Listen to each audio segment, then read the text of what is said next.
Hey guys, Dr. Martin Hart here. In this video today, we're going to be talking about why it's time to say our goodbyes to stevia, or like the title of the video, Rest in Peace Stevia. So many of my patients know that for years I've recommended and personally used stevia as a substitute sweetener, right? It's an all-natural herb, it seemed to have no effect on blood sugar or insulin levels, seemed to have very few downsides, even looking at the research. But as we all know, at times we learn, we grow, we get new insights, and we have to adjust. That happened to me this past week as I started reading through a book called The Carnivore Code.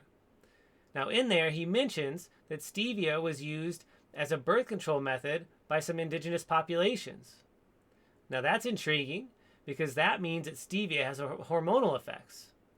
But it also means it could be bad that stevia has hormonal effects if you're using it on a regular basis, especially as a food or a food sweetener. So, time for me to dig in a little bit, right? Start looking at more of the research. Well, I didn't like what I found. And that's why I can personally no longer recommend and I'm not consuming stevia, and it's time for us to bury it. So let's look at it. Number one, we're going to start with blood sugar and insulin. So if you look at insulin response and blood sugar response and just 1 to 2 hours after consuming stevia, it's not so bad. It looks really good actually, right? That's why I initially recommended it. But as they started to expand that out to 3 hours and beyond, it doesn't look good. It actually has the same insulin response. It just starts 2 hours after you eat the meal. So you're getting this huge post-insulin response. That's not a good thing. That's really bad actually if you have insulin resistance, type 2 diabetes, or hypoglycemia. So if you have insulin resistance or type 2 diabetes, it's going to make that worse because it's going to create more insulin output, more insulin resistance, okay? And if you have hypoglycemia, it's going to lower your blood sugar even more on the back end. Now, what's worse is that response was heightened. It was exaggerated if you had carbohydrates in the meal when you consumed the stevia, okay? So instead of actually helping people with those issues in the long run, and when you expand it out, it's making them worse. Now that was not okay for me because I have a family history of type 2 diabetes and insulin resistance, and it wasn't okay for some of my patients who are already dealing with those issues. One more nail in the coffin for stevia. Number two, electrolyte balance and fluid balance. Stevia is actually a diuretic. Now as an herb, this can be useful if I wanted to help someone clear excess fluid, support the kidneys, help them deal with a UTI. But on a regular basis, it's not a good thing, right? Our electrolyte balance is very precious in our bodies. And so for patients who are already dealing with issues like that, where they have mold, Lyme, POTS, adrenal fatigue, getting rid of and flushing more electrolytes is not going to be a good thing.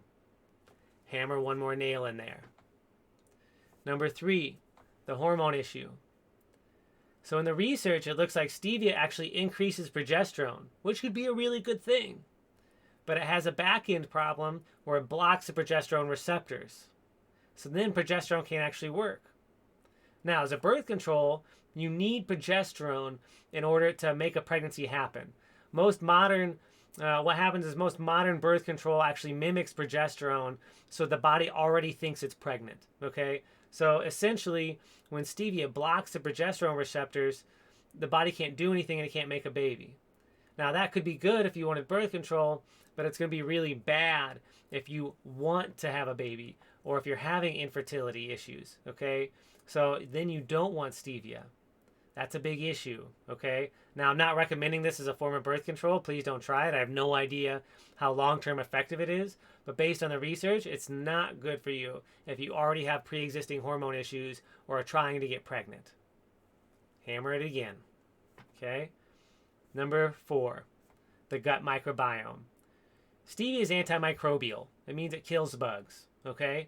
Now, maybe if you're in the Lyme community, you've seen that it's anti-spirochetal, meaning it kills Borrelia. And it does that to a minor degree. It's not actually that strong or that successful at using it as a therapeutic agent for Borrelia when you look at the research or even clinically. But it does have some mild antimicrobial activity. But if you're consuming it on the regular, that's going to be a big problem for your good microbiome, your good probiota, right? And our research actually shows that it decreases the activity and it inhibits the growth of lactobacillus in our gut. Another problem, okay? Now for me, that was when I was ready to start shoveling the dirt on top of the coffin. I said, look, if it's not helping me with my blood sugar, it's making insulin issues worse, it's disrupting electrolyte balance, it's disrupting hormones, and now it's starting to kill the good bugs, we're out. It's done. Okay? Can't recommend it for myself, can't recommend it for my patients. Rest in peace, stevia. Now, are there some alternatives? I'm still early in my research on this front. Erythritol looks like it might be a decent option. You know, in small amounts, you could potentially maybe use some like coconut sap or syrup, which has a very low glycemic index. Maybe some agave or honey or some organic maple syrup. But the reality is, for most of my patients that already have blood sugar issues, those aren't good options. Okay? So, until I get some more research in, the best option right now may be consume things as God intended. If it's not meant to be sweet, don't eat it right now. So post below how you've dealt with your blood sugar issues. Share this video if you find it helpful, and take care.